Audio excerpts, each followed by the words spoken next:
Bienvenidos a la Noche Infinita. Antes de comenzar, cuéntanos en los comentarios desde dónde nos escuchas y qué temáticas te gustaría que exploremos en el futuro. Leemos cada mensaje con atención y siempre tomamos en cuenta sus sugerencias para los próximos relatos. Sin nada más que decir, comencemos.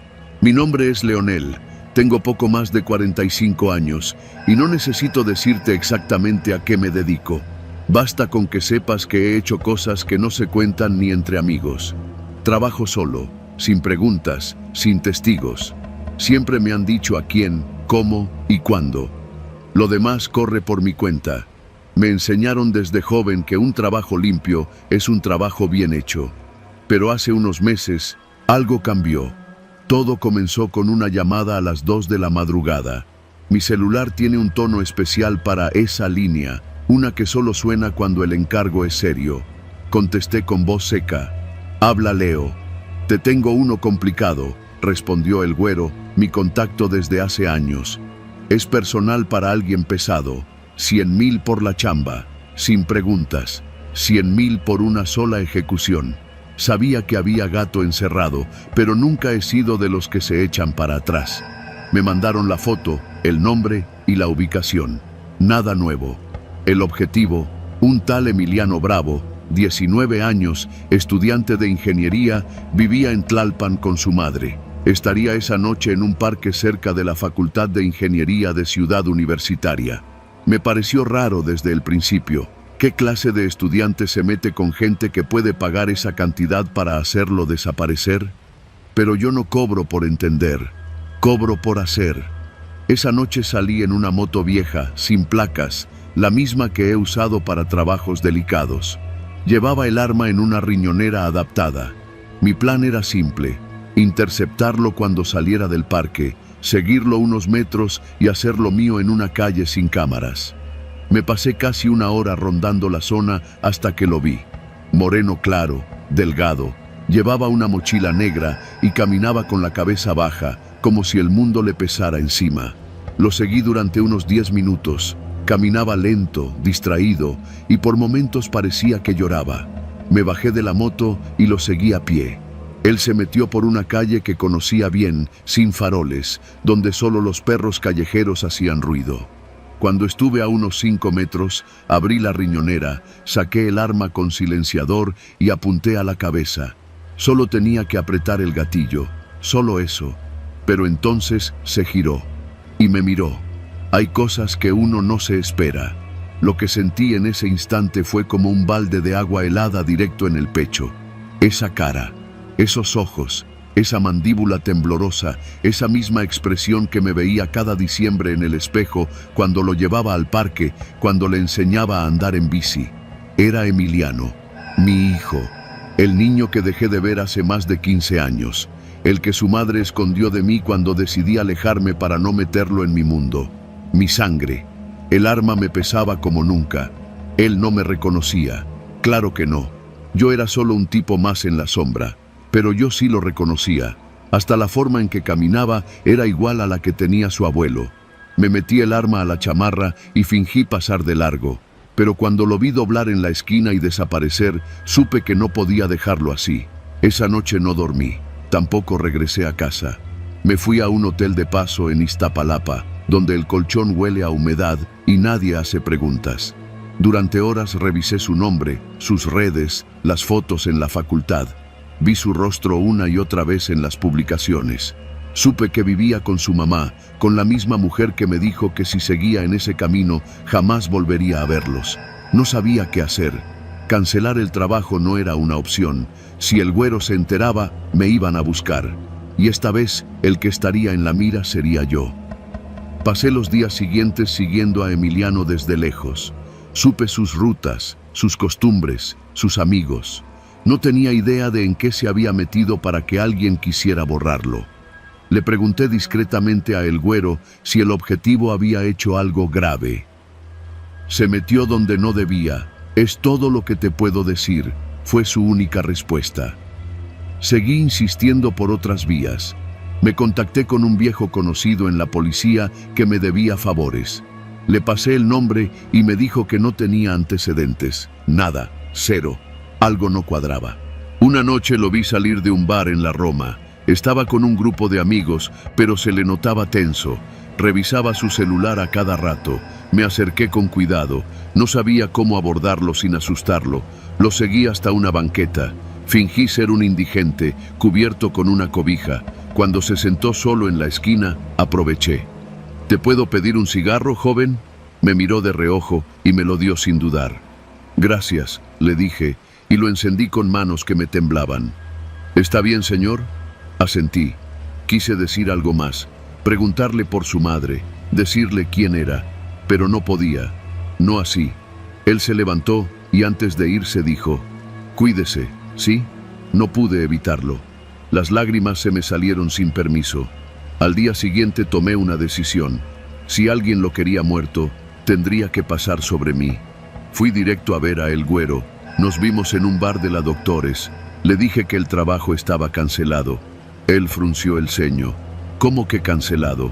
No lo voy a hacer. Punto. ¿Sabes quién lo pidió? No. Y no me importa. El Güero se puso tenso. Sacó el celular y marcó. Escuché que murmuraba algo como, «Tenemos un problema». Colgó y me miró con esa expresión que solo tienen los que ya decidieron. «Vas a tener que cuidarte, Leo. Te metiste con gente pesada. Esa orden viene desde arriba». Esa noche supe que estaba jodido. Volví a mi departamento, agarré una mochila con lo esencial y me largué. Cambié de celular, de ciudad, de nombre. No sabía cuánto tiempo tendría antes de que me encontraran. Pero antes de desaparecer del todo, hice una última parada. Toqué la puerta de una casa en Tlalpan. Ella abrió. Mi ex. Los años no habían pasado en vano. Me miró con cara de terror. «No quiero problemas, Leonel. No vengo por ti, vengo por él». «¿Qué hiciste?» «Lo salvé. Me fui antes de que pudiera decir más. Hoy vivo en la sierra, en un pueblo donde nadie hace preguntas. A veces escribo su nombre en un papel, solo para no olvidarlo. No sé cuánto tiempo me queda, pero no me arrepiento. Porque en un mundo donde matar es moneda corriente, haberlo perdonado fue el acto más violento que he hecho en mi vida. Y sí, soy un asesino, pero esa noche no lo fui, porque la sangre no pregunta, solo grita, y yo, por fin, la escuché.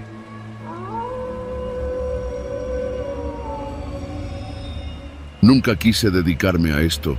A veces uno se mete por necesidad, a veces por venganza, otras tantas por cobardía. En mi caso fue un poco de todo. Para cuando me di cuenta de que era demasiado tarde, ya llevaba más de 2 años trabajando como cuidador en una casa de seguridad al sur de la ciudad, en Xochimilco. Ahí no entraba cualquiera, solo los de confianza, los que habían pasado las pruebas. Era un lugar discreto, sin lujos pero funcional. Tenía 2 plantas, estacionamiento cubierto para 2 coches, cámaras en las esquinas y paredes dobles para que los vecinos no escucharan lo que no debían. El portón de entrada era de acero reforzado y cada cuarto tenía doble cerradura. Los que caían ahí, los que resguardábamos, solían ser testigos protegidos o gente que la organización ya no quería tener a la vista. Tipos que sabían demasiado, que estaban a punto de quebrarse o que simplemente estorbaban. Mi trabajo era mantenerlos con vida, tranquilos y sin contacto con el mundo exterior. Yo era la última cara que veían antes de desaparecer del todo. Nunca pensé que el que iba a terminar desapareciendo sería yo. Todo empezó con algo que, en ese momento, me pareció una nimiedad. Llevábamos hospedando a un tipo llamado El Tico por poco más de una semana. Era un exhalcón que había trabajado para otra célula en Iztapalapa. Supuestamente se había pasado de listo, pero también se decía que tenía información sobre un mando dentro de la fiscalía que filtraba operativos. Lo querían callado, aislado. La casa era segura, nunca habían fallado los protocolos. Nadie conocía la ubicación excepto 2 personas por encima de mí y el chofer que trasladaba a los clientes. Aún así, una noche me pareció raro que, mientras limpiaba la cocina, noté que una de las rejillas de ventilación tenía los tornillos un poco flojos. Pensé que sería cosa de mantenimiento, pero cuando la quité para ajustarlos, vi algo. Un pequeño objeto negro, como una pastilla. Un micrófono. Lo primero que pensé fue que era del equipo de vigilancia interno, pero no coincidía con los modelos que usábamos. Era algo externo, improvisado, y lo peor, no estaba solo. Encontré otros dos esa misma noche, uno en la lámpara del comedor y otro detrás del retrete del baño de visitas. Lo supe de inmediato. Alguien nos estaba escuchando desde hacía quién sabe cuánto. Le llamé al único número que tenía autorizado para emergencias. Nadie contestó. Intenté con el segundo número. Nada. Ni mensajes, ni retorno. Esa noche me quedé sentado frente a la puerta principal, con la pistola en las piernas, sin dormir. El tico dormía como si no pasara nada, ajeno a todo. Aunque, ahora que lo pienso, tal vez no era tan ajeno. A la mañana siguiente decidí revisar todo. Desarmé lámparas, abrí ductos de aire, incluso revisé el colchón del cuarto del tico. Conté al menos 7 dispositivos, todos bien escondidos, colocados con precisión quirúrgica. Eran micrófonos omnidireccionales, pequeños, sin marca visible, nada que pudiera rastrear. Para ese punto ya sabía que había sido alguien de adentro, uno de los nuestros, alguien con acceso. El tipo que instaló esos micrófonos sabía exactamente dónde ponerlos y qué ángulos cubrir. No era un novato. Lo más cabrón era que nadie debería haber podido entrar sin que yo lo notara, a menos que el traidor fuera yo. Al tercer día sin contacto, decidí hacer lo impensable, confrontar al tico. Entré a su cuarto sin avisar. Él estaba acostado, con la televisión apagada, mirando al techo como si esperara algo. ¿Desde cuándo sabes que nos están escuchando?, le pregunté. No se inmutó. ¿Tú también vas a caer, carnal? ¿Caer en qué? En la grabadora, en el juego de los que graban y luego editan. Me acerqué. Su voz no tenía miedo, pero sí un dejo de resignación. Esto no es nuevo. A mí me sembraron. Me trajeron aquí no para protegerme, sino para que dijera lo que ellos necesitaban que se grabara. Todo estaba planeado. Los micrófonos, el encierro, tú.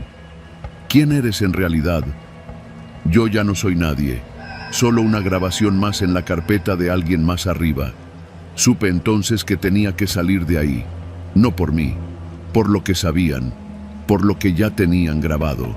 A la medianoche, revisé la única ruta de escape, la puerta trasera que conectaba con la azotea del vecino, una casa abandonada que alguna vez fue una imprenta.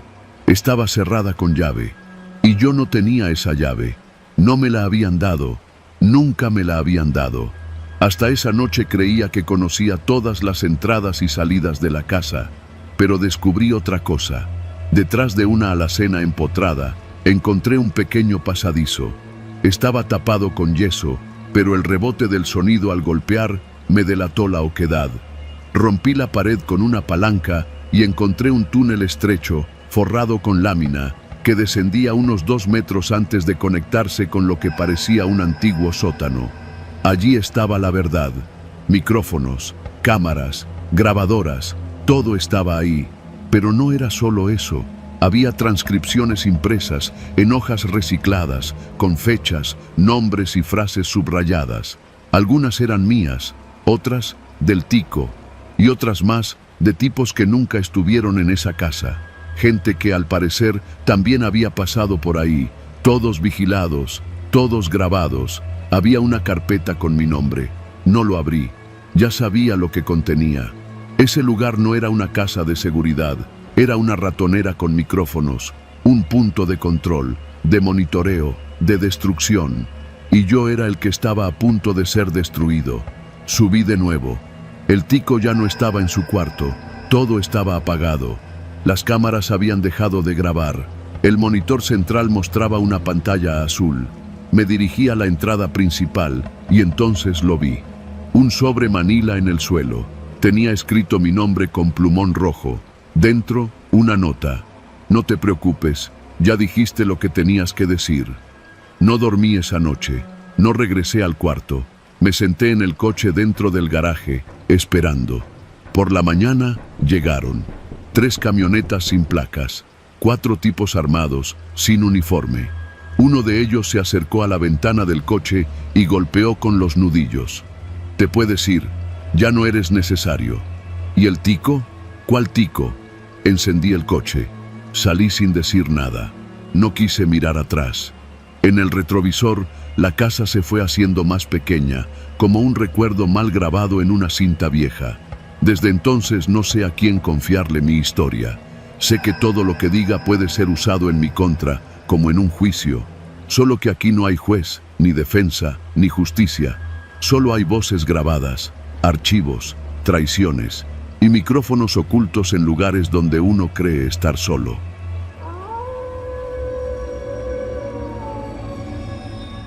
Me llamo Julián Ortega. Tengo 35 años y aunque en mi acta dice que soy civil, en realidad he sido parte de comandos tácticos no oficiales desde hace más de una década. De esos grupos que el gobierno no reconoce, pero que le hacen el trabajo sucio. En esos círculos no hay lugar para sentimentalismos ni para errores, solo sobrevivientes. Y esa madrugada yo fui el único. Fue en una sierra cerca de Orizaba, en la zona de Puebla que conecta con el pico de Orizaba. Nos habían mandado a limpiar un rancho en la zona de Sierra Negra. Se rumoreaba que pertenecía a una célula que se había separado del cártel de Jalisco y operaba de forma brutal. Nos asignaron la operación bajo la bandera de rescate humanitario, pero todos sabíamos que era una ejecución discreta. Nuestro equipo era de 8. Yo era el segundo al mando, detrás del capitán Méndez, un tipo duro, hermético, veterano del ejército. Con nosotros iban Iván y Goyo, francotiradores, el negro, experto en explosivos, Mario y Carlos, binomio para incursiones nocturnas, y el chino, nuestro técnico de comunicaciones. Todos con experiencia en zonas calientes. Todos, hasta esa noche, invencibles. La noche anterior habíamos llegado al objetivo, un rancho de ladrillo gris, cercado con púas, enclavado en lo más alto del cerro. El acceso era limitado, una sola entrada por una terracería estrecha. El helicóptero nos había dejado unos kilómetros más abajo para evitar levantar sospechas. Caminamos en silencio durante horas bajo un cielo cubierto. El rancho se veía muerto, sin luz, sin ruido, demasiado perfecto. A las 2 de la madrugada entramos, sin resistencia, ni un solo disparo. Las puertas interiores estaban sin seguro. Todo estaba limpio y vacío. Recorrimos habitación por habitación y no encontramos nada. Ni armas, ni droga, ni personas. Solo camas hechas, platos limpios, lavabos secos. El tipo de orden que uno no espera en un lugar así. La orden fue clara: pernoctar ahí y esperar la extracción al amanecer. Cerramos puertas y ventanas, colocamos sensores de movimiento en los accesos, bloqueamos las entradas con muebles y nos repartimos en 2 habitaciones del segundo piso. Nadie podía entrar o salir sin que lo supiéramos. Todo bajo protocolo. Desperté en medio de la oscuridad. El reloj marcaba las 5:14. Lo sé porque vi el segundero. Un zumbido molesto flotaba en el ambiente como un motor lejano. Sentía un ardor en la garganta, como si hubiera inhalado humo. Me incorporé lentamente, con el arma ya en la mano. Fue entonces cuando noté el silencio. No era normal. El cuarto donde dormíamos estaba en penumbras. La lámpara portátil parpadeaba. Llamé a Mario, que dormía junto a la puerta, pero no respondió. Me acerqué, y lo que vi aún me cuesta contarlo. Tenía la garganta abierta, de lado a lado. Pero no fue eso lo que me congeló, fue la expresión. Los ojos abiertos, desorbitados, fijos en el techo, con una mueca de terror absoluto. Lo toqué. Estaba frío. Mi instinto fue inmediato. Revisé a los demás. Carlos estaba en la litera inferior. Lo habían apuñalado en el estómago, varias veces. Aún tenía el puño cerrado, como si hubiese tratado de defenderse. Pero no había señales de lucha. Me paralicé. La puerta estaba cerrada con el seguro interno. Los sensores no habían saltado. No había forma de que alguien hubiese entrado. Corrí al cuarto contiguo. Lo que encontré fue un matadero. Méndez colgaba del ventilador, desnucado. El negro estaba en una esquina, con los dedos cercenados y el rostro desfigurado. Iván y Goyo estaban sobre la cama, amordazados, con los ojos vacíos, como si les hubieran succionado el alma. Al chino lo encontré dentro del armario, su pecho abierto, como diseccionado, su radio destrozado, como si alguien se hubiera asegurado de que no pudiera comunicar nada. Todo estaba cerrado, seguro por dentro. Las ventanas tenían barrotes, no había ninguna señal de entrada forzada, ningún disparo, ninguna explosión, solo muerte silenciosa, quirúrgica, y el zumbido seguía. Mi mente se fragmentó. No supe si salir corriendo, pegarme un tiro o quedarme allí rezando por una explicación lógica. Me obligué a revisar cada rincón. Busqué cámaras ocultas, pasadizos, artefactos. Nada. Solo la sensación de que algo o alguien nos había estado observando toda la noche, desde adentro. Fui el único sobreviviente, el único testigo. El helicóptero llegó con 2 horas de retraso, justo cuando el sol se asomaba detrás de los cerros. Cuando el equipo de extracción vio mi rostro ensangrentado y mis botas cubiertas de los restos de mis compañeros, entendieron que algo grave había ocurrido. No me creyeron del todo. Dijeron que fue un ajuste interno, que uno de nosotros enloqueció y mató a los demás mientras dormían. Me encerraron en una clínica militar durante 2 semanas, bajo observación. En la autopsia, todos los cuerpos presentaban un patrón quirúrgico. Cortes limpios, precisión milimétrica, como si hubieran sido hechos por alguien con entrenamiento médico, o peor. Yo no tenía sangre en las manos. Las grabaciones de los sensores no registraron ninguna anomalía. Los archivos del chino desaparecieron. No hubo reporte oficial. Han pasado 6 meses desde aquella noche. Me dieron de baja. No se me permitió conservar ni una sola foto del equipo. No hay registros de la operación. Nadie habla de ello. Pero hay algo que no deja de perseguirme. Ese zumbido. Algunas noches lo escucho otra vez.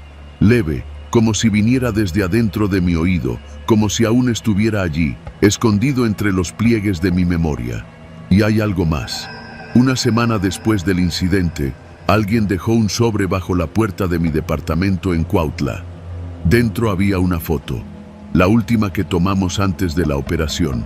Todos sonriendo. Pero al fondo, en una de las ventanas del rancho, hay una silueta. No es ninguno de nosotros. Y estoy seguro que esa figura aún sigue ahí, esperando.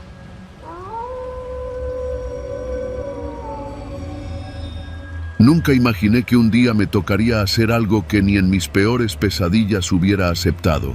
Me llamo Jorge, tengo 38 años y llevo más de la mitad de mi vida sirviendo a un hombre que todos conocen como el Viejo. No diré su nombre verdadero, porque aquí en Jalisco ese tipo de información mata. Lo que sí puedo decir es que, durante todos estos años, he hecho de todo. Cobrar cuentas, desaparecer cadáveres, intimidar a quien se le ponga al frente, y sí, también matar. Pero lo que me pidieron esa noche, eso fue otra cosa. Era casi la medianoche cuando me llamaron al rancho. El Viejo no suele citar a nadie a esas horas si no es algo urgente o sucio. Fui con el corazón ya acelerado, como si mi instinto supiera que esa noche iba a cambiar algo dentro de mí. Llegué y vi su camioneta negra estacionada junto al cuarto de herramientas. Ahí no se hacen juntas. Ahí se trabaja con sangre. Me bajé de la troca y uno de sus muchachos me recibió en silencio. Me hizo una seña con la cabeza para que lo siguiera.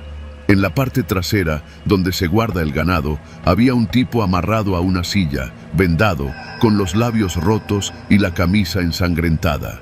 Lo reconocí por el cuerpo, por los hombros anchos, por las manos grandes. Aunque estuviera hecho mierda, no había duda. Este güey se metió con la mercancía, dijo el Viejo, saliendo de las sombras, con su voz áspera, esa que siempre me pone tenso, aunque me haya criado como un hijo. Y necesito que tú lo hagas hablar. Me quedé congelado, mi garganta se secó. ¿Qué hizo? Vendió información. Lo agarramos hace 1 hora. Todavía no suelta nombres. No sabemos si es del otro cártel o si es un puto traidor por cuenta propia. ¿Cómo se llama? Pregunté, pero ya lo sabía. El viejo encendió un cigarro y me miró con esos ojos vacíos. Dice que se llama Isaías, pero ese nombre no me dice nada. ¿A ti sí? Isaías, mi hermano menor. No lo veía desde hacía más de 15 años. Pensé que estaba muerto. Se había ido de casa a los 17, después de una pelea brutal con mi padre. Nunca lo volvió a buscar. Yo tampoco. Mi vida ya era esta mierda desde entonces. Me acerqué. No me atrevía a levantarle la venda. No sabía qué iba a encontrar, si aún me iba a reconocer, si me iba a odiar. ¿Y si ya habló?, pregunté, intentando disimular mi voz temblorosa. No lo ha hecho, y tú lo vas a hacer hablar. Pero no quiero que se muera. Aún no. Quiero nombres, fechas, lo que sepa. ¿Y los otros? Van por más cabrones. Este se queda contigo, hasta que cante. No tenía opción. Esperé a que todos se fueran. Cerré el galpón con candado. Me quedé solo con Isaías, la silla y el frío de la madrugada. Me temblaban las manos. Me las metí en las bolsas del pantalón para que no se notara. ¿Sabes quién soy?, le pregunté. Él no respondió. Tenía los labios reventados. Apenas podía mover la boca. Soy Jorge, tu hermano. Se quedó inmóvil. No dijo nada durante un rato largo. Luego, en un susurro ronco, dijo: pensé que estabas muerto.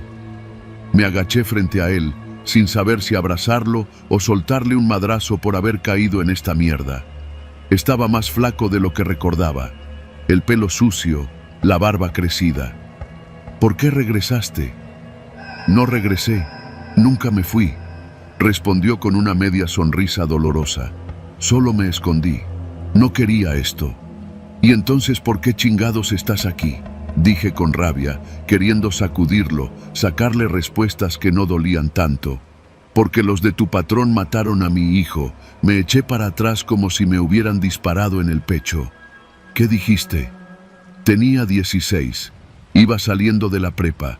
Estaba en el lugar equivocado. Era uno de esos días de limpieza. Un comando hizo una ronda en la colonia. Pensaban que vendían cristal ahí. Lo acribillaron junto con otros 4. Nadie dijo nada. No supe qué hacer.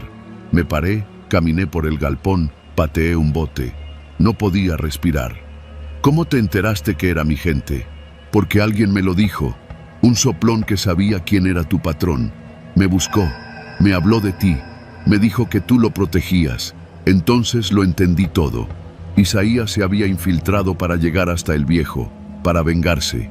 No estaba robando nada. No era traidor. Era un padre quebrado, como lo había sido el mío, como lo estaba siendo yo. ¿Qué esperabas lograr?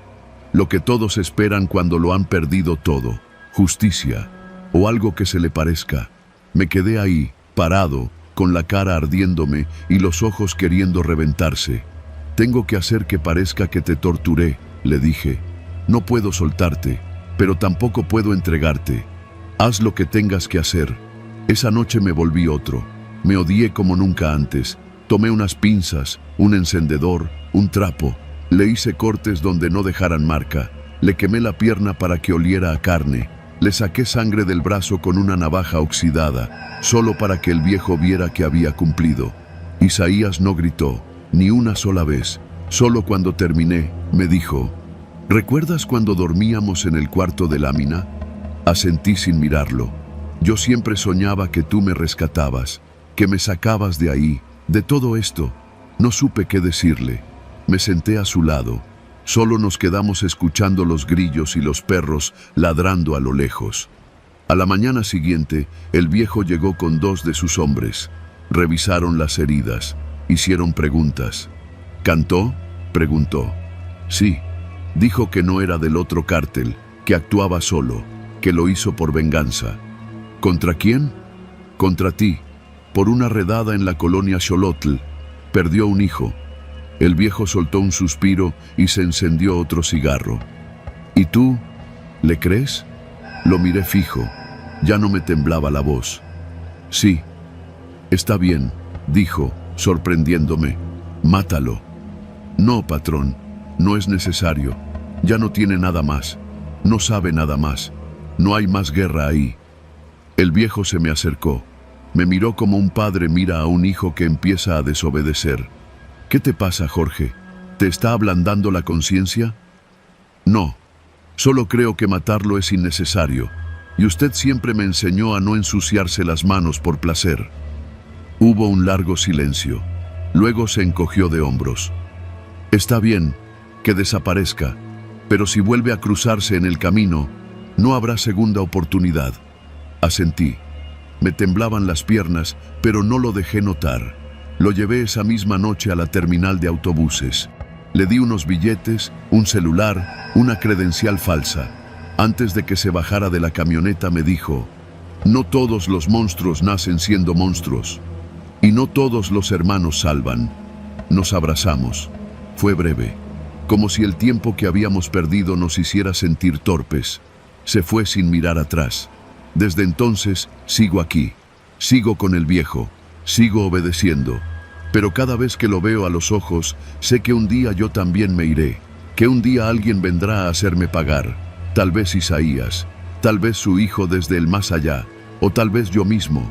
Porque en este trabajo, la sangre nunca se lava. Solo se seca. Y queda ahí, marcada, para siempre.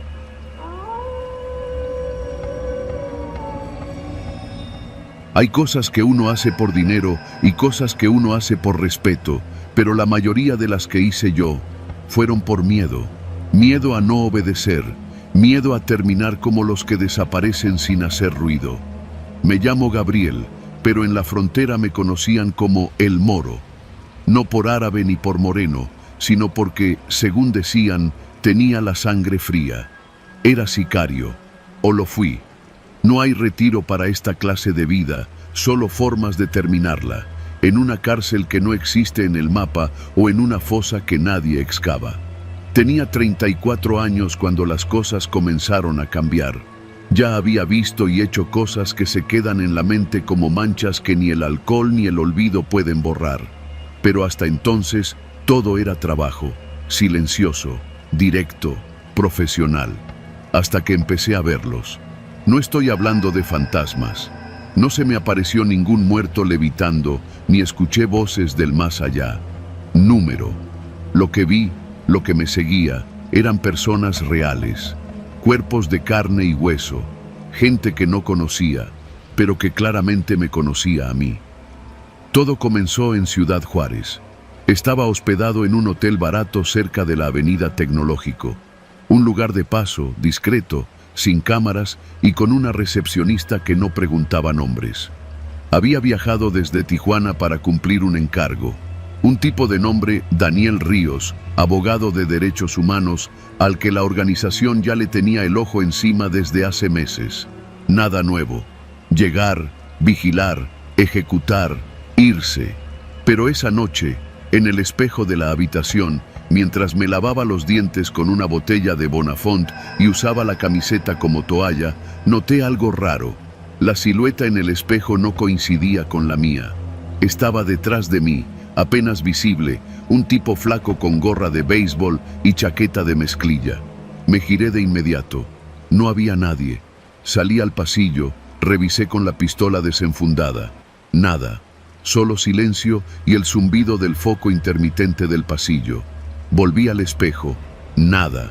Pensé que era el cansancio o paranoia, pero al día siguiente lo volví a ver. Esta vez no fue en el espejo, fue en la calle.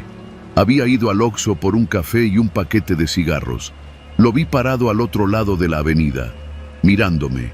Mismo tipo, misma gorra, mismo gesto neutro. No se movía. No pedía nada, solo me miraba.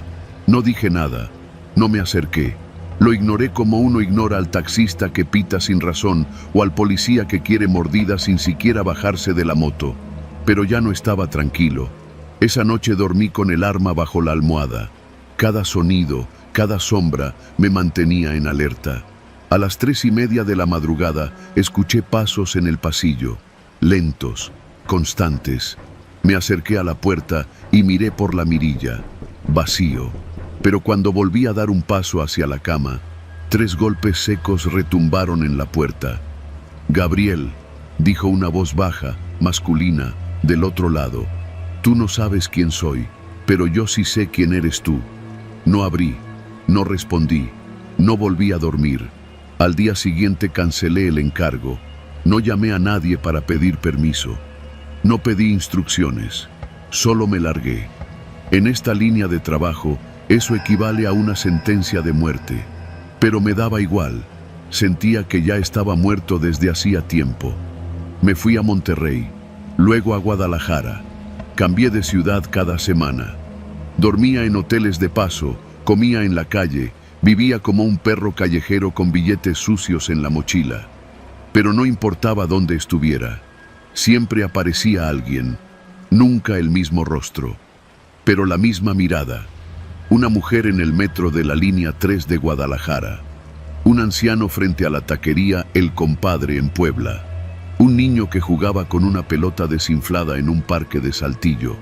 Todos distintos, pero todos me miraban igual, fijamente, como si supieran algo, como si me esperaran. Al principio pensé en ir al psicólogo, pero ¿qué le dice uno a un médico cuando no puede explicar el mal que tiene? Doctor, siento que los muertos me siguen, pero están vivos.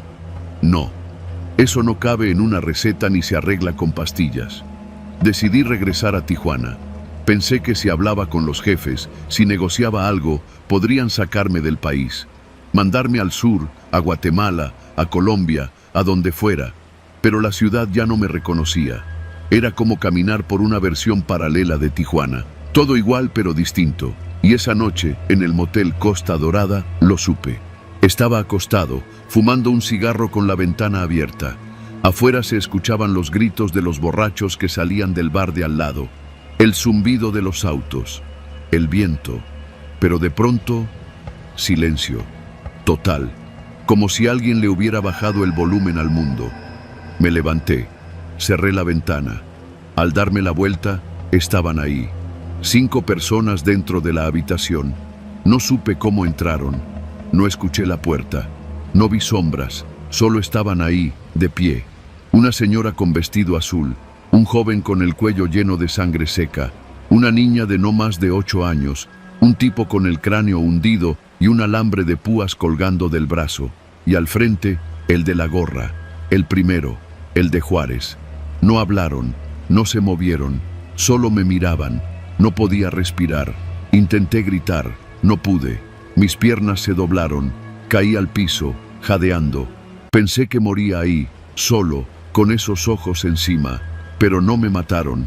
Cuando desperté, estaba solo, sin arma, sin teléfono, solo la ropa puesta y una hoja doblada en mi mano. Nosotros no olvidamos, no te buscamos, te encontramos. Desde entonces, me muevo de noche. Cambié mi nombre, dejé el norte. Estoy en Chiapas ahora, en San Cristóbal, barriendo en un taller mecánico. Nadie sabe quién fui. Nadie me pregunta nada, pero cada semana alguien nuevo aparece. No hacen nada, no me tocan, no hablan, solo se quedan ahí, observándome. Sé quiénes son los hermanos, las hijas, los padres, los amigos de los que no regresaron, los que maté, los que ayudé a desaparecer, y están vivos, pero vienen por mí. No hay redención en esta vida, no hay confesión que me salve. Y no hay cárcel que me castigue más que la condena que cargo todos los días. Ver sus rostros, recordarlos, saber que no importa a dónde vaya, ellos ya están ahí, esperando, porque los muertos no regresan, pero los vivos tampoco olvidan.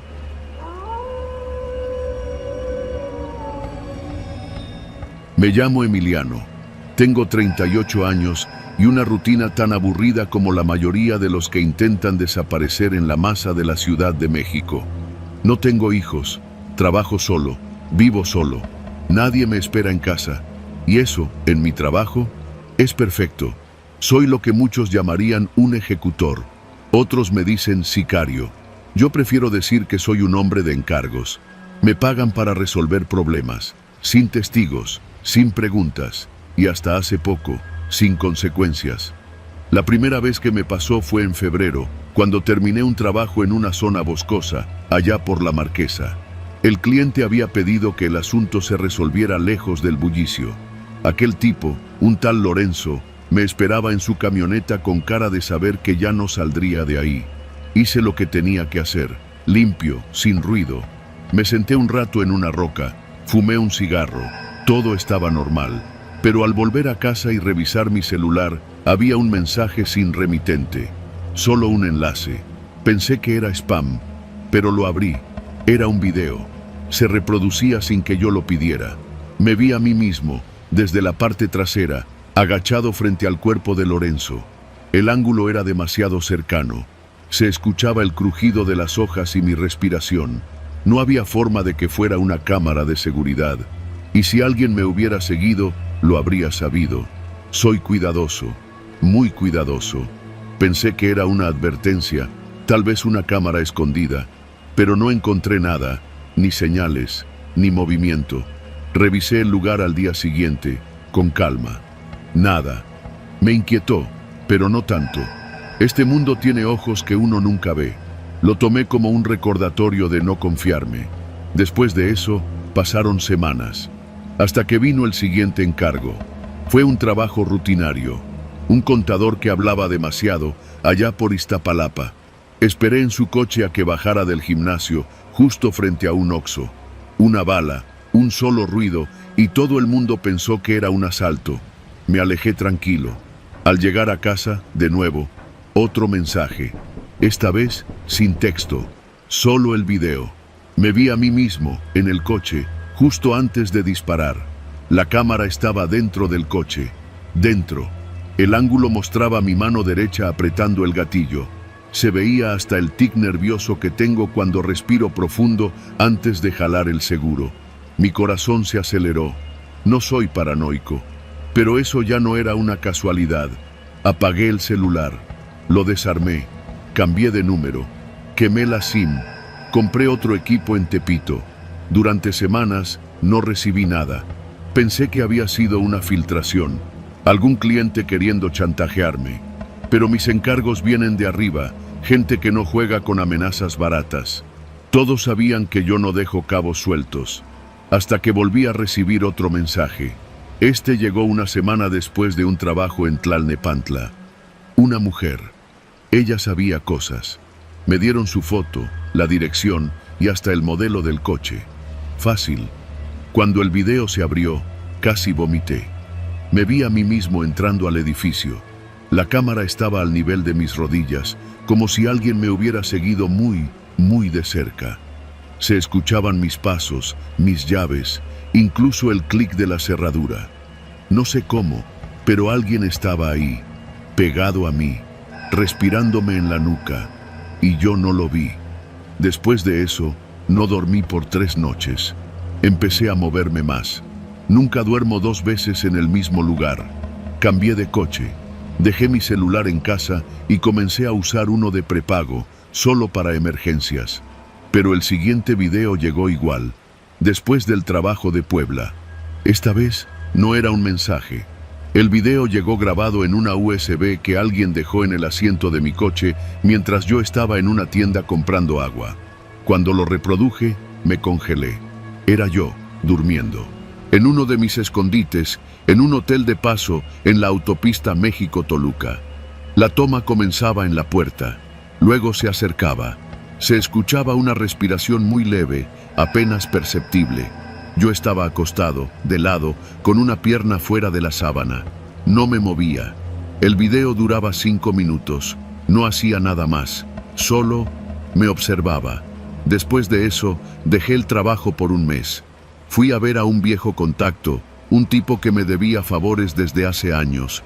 Uno de esos que saben encontrar rastreadores donde nadie más ve nada. Revisó mis zapatos, mi ropa, mi coche, mi maleta, hasta mis dientes. Nada. Si alguien te sigue, lo hace sin tecnología. A la antigua. ¿A la antigua? Con ojos, con paciencia. Volví a casa con un sabor metálico en la boca. Esa noche dormí con la pistola en la mano. Cuando volví a aceptar un encargo, fue solo porque la paga era buena y el trabajo parecía limpio. Un abogado de Cuernavaca. Sabía cosas de alguien pesado y ya no servía. Esperé, como siempre. Seguí su rutina. Todo estaba bien. Lo ejecuté en el estacionamiento del centro comercial Averanda, justo cuando se subía a su coche. Me fui sin prisa, como si hubiera sido un robo más. Al llegar al cuarto que rentaba en un Airbnb, me esperaba un sobre bajo la puerta.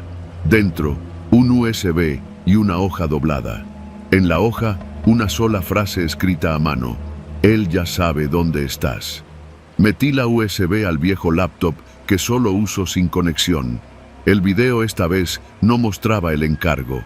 Era un clip de mí, desde la azotea de ese mismo Airbnb, grabado desde 1 metro de distancia. Yo, lavándome los dientes, frente al espejo del baño, en calzones. Vulnerable, ridículo. Me sentí como un animal en una jaula. Pasaron días sin dormir. Salí de ahí. Me refugié en una casa que tengo en Valle de Bravo, oculta entre el bosque. Apagué todo. Sin celulares, sin internet. Me alimentaba de latas y pan seco. Dormía armado. No encendía luces. Y aún así, lo recibí. La nota estaba en el buzón. Ni una palabra. Solo una fotografía. Yo, la noche anterior, orinando detrás de los arbustos, a unos metros del porche. La toma estaba desenfocada, pero claramente era yo. Pude ver mi cicatriz en la cintura, la que me hice cuando me caí de niño. Pensé en rendirme, pensé en entregarme. Pero, ¿a quién? ¿Qué le dices a la policía? ¿Que alguien te manda videos de ti mismo y no sabes cómo? ¿Que te espían pero no sabes quién? Y lo peor, no hay amenazas, no hay exigencias, solo presencia. Él está ahí, siempre, en cada encargo, en cada noche. Me acompaña, me mira. El último encargo fue hace 2 días. Un empresario de Veracruz. Me lo crucé en un café, como planeado. Usé la jeringa, sin dejar marcas. Nadie notó nada. Parecía que se había dormido. Apenas llegué a la terminal del ADO, vi que mi mochila tenía algo dentro que no era mío. Otro sobre. Esta vez, dentro había una memoria SD y una nota escrita con letra infantil. ¿A dónde vamos después, Emi? Me bajé del camión antes de que arrancara. No volví a casa. Estoy escribiendo esto en una sala de espera, en el aeropuerto de Toluca. No tengo boleto ni destino. Solo quiero moverme, perderlo, perderme. No tengo nombre ahora, no tengo ruta. Solo me queda una certeza. Él siempre me encuentra y cada vez está más cerca.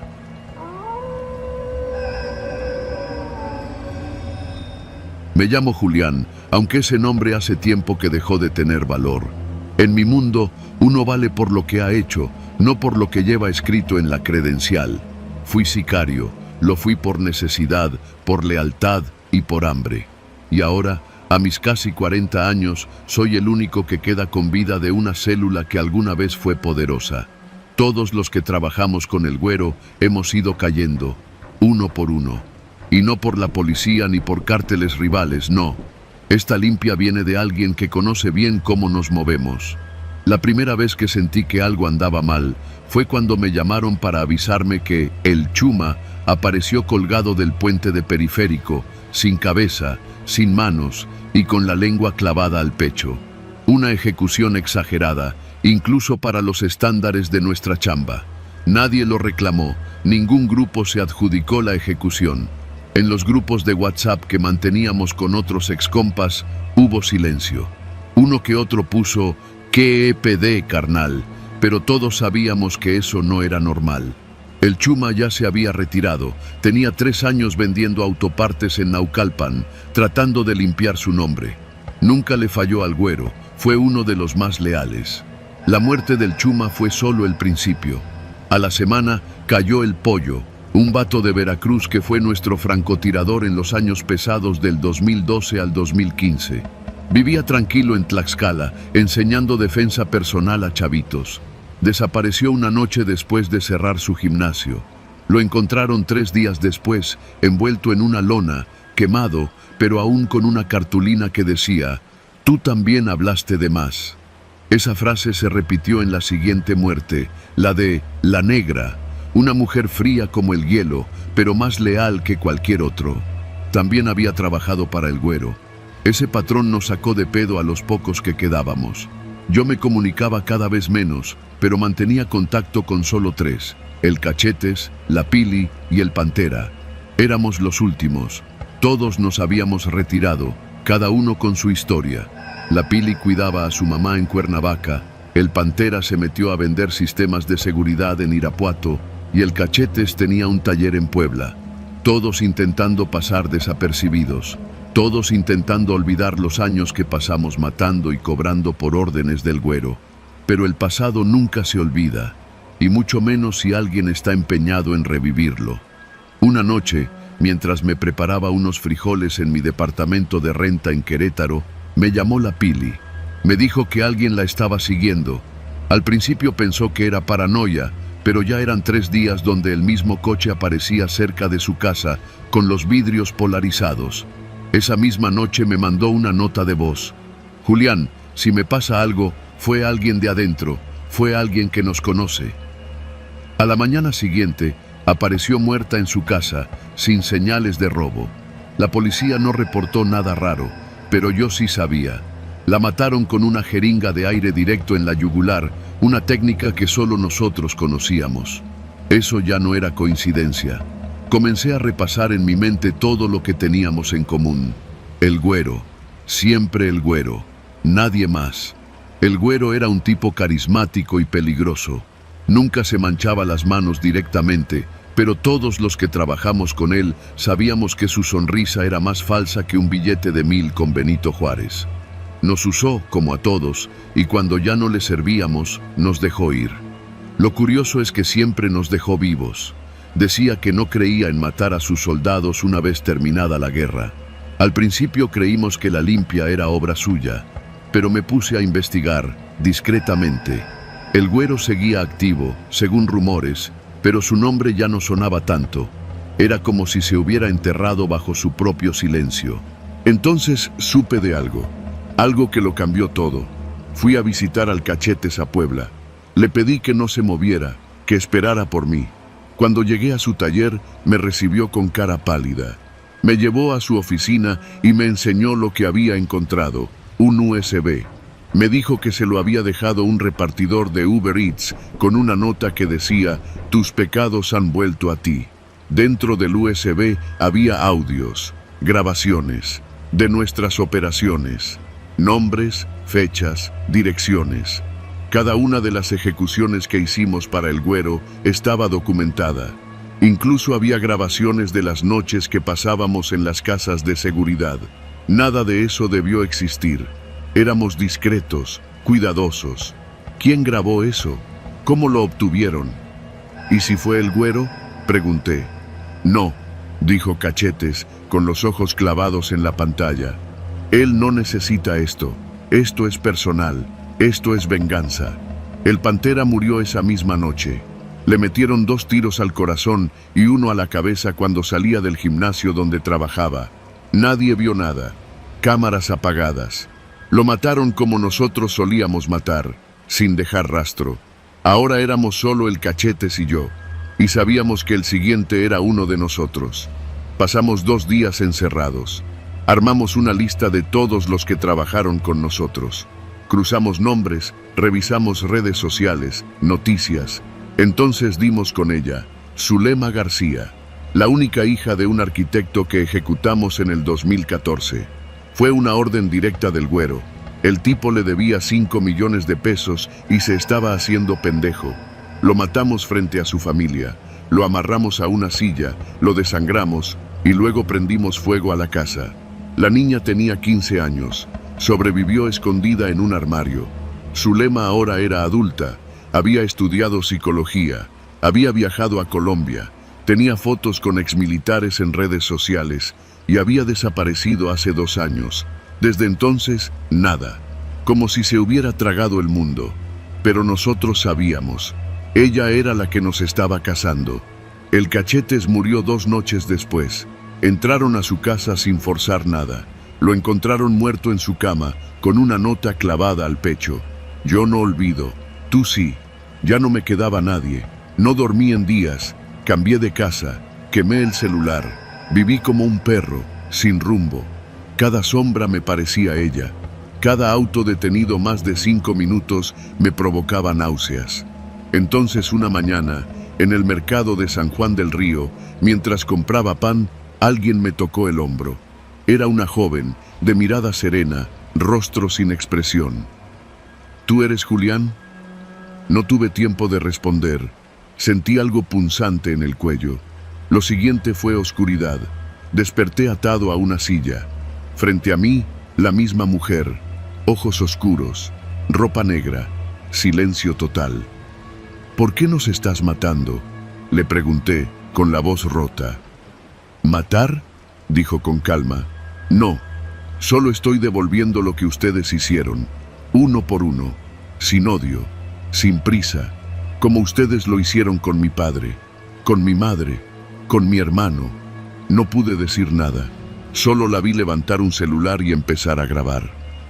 Confiesa lo que hiciste, Julián, que el país sepa quién eres. Lo hice, lo conté todo, no por redención, sino por miedo, porque sabía que ese video era lo último que haría. Pero no me mató, me dejó atado, con una cámara grabando. Me encontró la policía horas después. El video ya estaba en redes. Me arrestaron, me exhibieron. Ahora estoy aquí, en una celda, esperando juicio. ¿La vieron después? No, nadie sabe de ella. Algunos creen que nunca existió. Pero yo sí la vi, y sé que ella cumplió su misión. Todos los que trabajamos con el güero, ya estamos muertos. Yo solo estoy esperando que alguien apague la luz.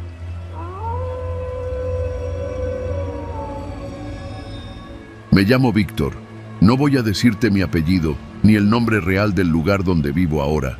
Solo puedo decir que alguna vez trabajé para un hombre al que todos llamaban el Viejo, uno de esos nombres que pesan como plomo en la boca si los dices donde no debes.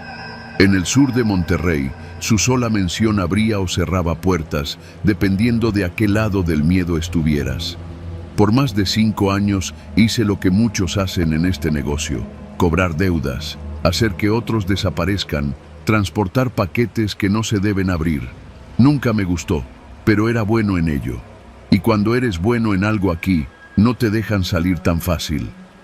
Una noche de agosto, todavía con el calor pegajoso de la ciudad metido en la piel, fui a hacer una entrega en la colonia Independencia. Era una de esas casitas donde todo suena a humedad, los abanicos girando sin fuerza, los perros ladrando sin motivo y los gritos de una señora que parece discutir con nadie. Eran casi las 11. Dejé el sobre donde me dijeron y bajé la escalera con el arma en la cintura y la cabeza en alto. Pero al llegar a la banqueta, lo vi. Un niño, flaco, moreno, con la camiseta sucia y rota. No tendría más de 8 años. Estaba parado bajo el poste de luz más cercano, uno de esos que parpadean como si dudaran de seguir vivos. Tenía los brazos cruzados y me miraba con una calma que no le iba a alguien de su tamaño. ¿Tú mataste a mi papá?, me dijo. No fue una pregunta. Lo dijo como si ya supiera la respuesta. Lo ignoré, subí a mi coche y arranqué sin mirar atrás. Pensé que sería uno de tantos niños perdidos en esos callejones donde las balas encuentran carne sin importar edad. Pero cuando llegué a mi departamento en Mitras, casi media hora después, lo vi de nuevo, parado justo en la esquina, mirando hacia mi edificio. No sé cómo llegó tan rápido. Esa noche dormí mal. Y no por miedo, sino por algo peor: incomodidad. Sentía que me estaban observando. Y al día siguiente, cuando fui a recoger mi desayuno en un local de la avenida Ruiz Cortines, el niño estaba ahí, sentado en la banqueta frente al lugar, jugando con una botella de plástico como si no tuviera nada mejor que hacer. Pero al verme, se detuvo. Me sostuvo la mirada y otra vez, sin emoción, sin rabia siquiera, dijo: «Tú mataste a mi papá, también a mi mamá». Le dije que se largara, que no sabía quién era ni qué buscaba. Me acerqué incluso, con la mano cerca de la pistola por si traía algún truco. No se movió, solo sonrió un poco. Apenas, como si la idea de que yo sintiera incomodidad le hiciera gracia. Lo dejé ahí. No puedes permitir que un niño te saque de tus casillas, no en este mundo. Pero durante los días siguientes comenzó a aparecer más seguido. En la entrada del gimnasio donde entrenaba, afuera de la tortillería donde pasaba por encargos. Incluso una vez lo vi en la esquina del lugar donde teníamos las reuniones con el viejo. Al principio no dije nada, pero luego empecé a hacer preguntas. Pregunté a los halcones si habían visto a un niño siguiéndome.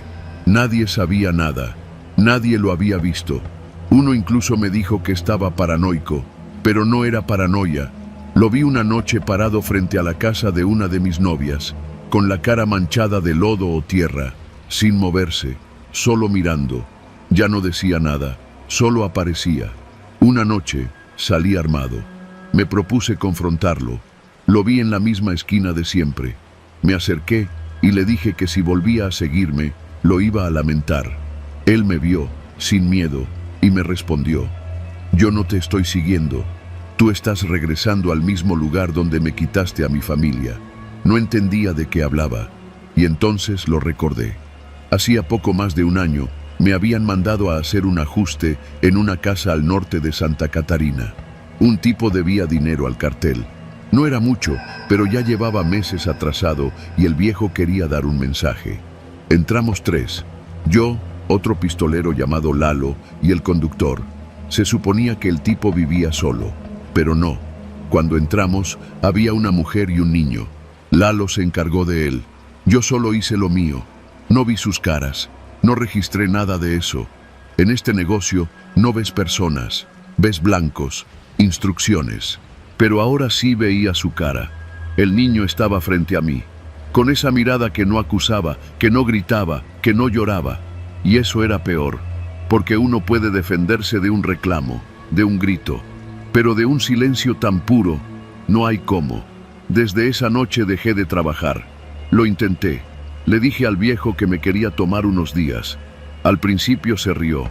Después entendió que no iba a volver. Pero el niño siguió apareciendo. Fui a San Pedro. Me escondí en departamentos donde ni el sol entra, pero ahí estaba. A veces lo veía reflejado en los espejos de los elevadores. A veces en las cámaras de seguridad del edificio, parado junto a la reja. Una vez desperté y lo encontré sentado en el sillón frente a mi cama. No sé cómo entró. No me hablaba ya. Solo me miraba. Intenté matarme. No miento. No por culpa. Porque la culpa ya me había acompañado toda mi vida. Era por el cansancio. Por no poder descansar nunca. Pero fallé. Como he fallado en todo. Ahora vivo lejos. En una comunidad pequeña cerca de Linares. Nadie me conoce aquí. Trabajo vendiendo herramientas. Vivo como si fuera otra persona. Pero cada cierto tiempo, cuando el sol baja o cuando salgo al Oxxo por agua, lo veo. A veces está en el campo de fútbol. A veces junto a la iglesia. No envejece. No creo que esté muerto. No me atrevo a creer eso. Porque si estuviera muerto, sería fácil. Lo sobrenatural da miedo, sí. Pero es el miedo del que puedes escapar. Él es real. Y algún día, cuando me vea lo suficientemente desgastado, cuando ya no quede nada de mí, ni cuerpo ni voluntad, va a hablar de nuevo. Y esta vez, no va a decir que maté a sus padres. Va a preguntarme si estoy listo para pagar. Y no sé qué le voy a responder.